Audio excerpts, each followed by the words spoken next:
Okay, the first quote. Now, this is one that I cannot find on Google. I had to go on Google just to see if I could find it so I can ensure I had the right wording. I heard this one, I would think 15 to 20 years ago. I was doing a course on communication, and this is probably my favorite quote of all time. And this quote comes from Aristotle. Now, Aristotle is considered one of the big three philosophers. There's really three philosophers who created, in essence, the archetypes for all philosophy. Basically, any philosophy that you know today falls into one of these three. Aristotle is really the greatest of all philosophers. I mean, that is if you're interested in, science, logic, even political freedoms.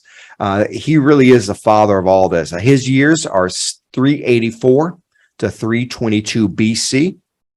By the way, Aristotle was also the personal tutor to Alexander the Great. So you cannot overstate the influence of Aristotle. Really, you can't. Even St. Thomas Aquinas really is Aristotelian, as we say. So here's the quote, and I'm going to give this to you the best way I can from my memory. Just as it is disgraceful for a man who cannot defend himself in the physical sense, it should be equally disgraceful for him not to defend himself in the intellectual sense. Now, I love that quote. I love that one because what it really means is to me, it's like the best mind-body connection.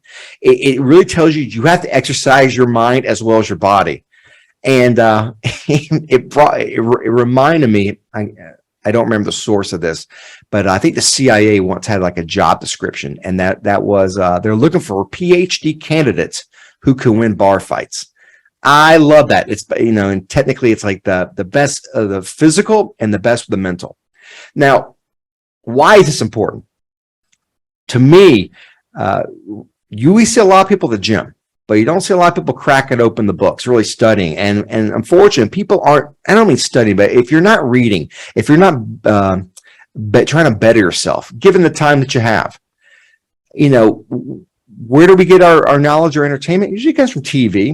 And if you do that, though, if that's your principal way of getting knowledge, it's really, you're living on a constant diet of fast food. And you're likely confirming what you want to believe in the first place. This is what we call confirmation bias. The one great thing about being able to extend your mind, to study, to really develop your mind, is you have to look for those things which really challenge you, that you really challenge your premises. If you do that, you're really shaping your mind to effectively work in this world. There are a lot of moving pieces, a lot of different people, different cultures, a lot of different nuances. If you're not willing to understand them, you're really putting yourself in a disadvantaged place, I think. So if you're going to, what's the lesson? If you're going to up your professional game, you need to stretch your mind just as you would stretch your muscles. Read, study.